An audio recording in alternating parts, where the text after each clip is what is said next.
अस्सलामुअलैकुम, मैं हूं सबा भट्टी और आप देख रहे हैं MAT20 न्यूज HD। आइए नजर डालते हैं आज की अहम खबर पर।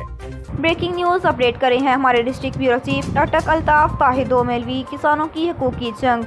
नवाबजदा चौधरी शेर अली खान के संग चौधरी शेर अली खान मेंबर पंजाब असम्बली हल्का PP4 अटक ने पंजाब असम्बली में किसानों का मुकदमा भरपूर अंदाज में लड़ा और कहा कि बतौर जिम्मेदार समझता हूँ कि हुकूमत को चाहिए कि किसानों का साथ दे, ऐसी पॉलिसी मरतब करे जिससे बारानी इलाके के ज़िम्मेदार नुकसान से बच सकें, क्योंकि बारानी ज़िम्मेदार की साल में एक गंदम की फसल होती है। एक बार तो शायद ज़िम्मेदार नुकसान बर्दाश्त कर ले, लेकिन बार बार ये नहीं हो पाएगा। वो वक्त दूर नहीं जब किसान गंदम उगाना है छोड़ दें और दूसरी फसलें उगाने पे मजबूर हो जाएं, तो जो गंदम का कहत पड़ेगा इस वक्त असाला करना शायद मुमकिन नहीं रहेगा। नाज़रीन, चौधरी शेर अली खान ने असम्बली में किसानों के हकूक़ का मुकदमा किस तरह लड़ा, आइए उन्हीं की ज़ुबानी सुनते हैं।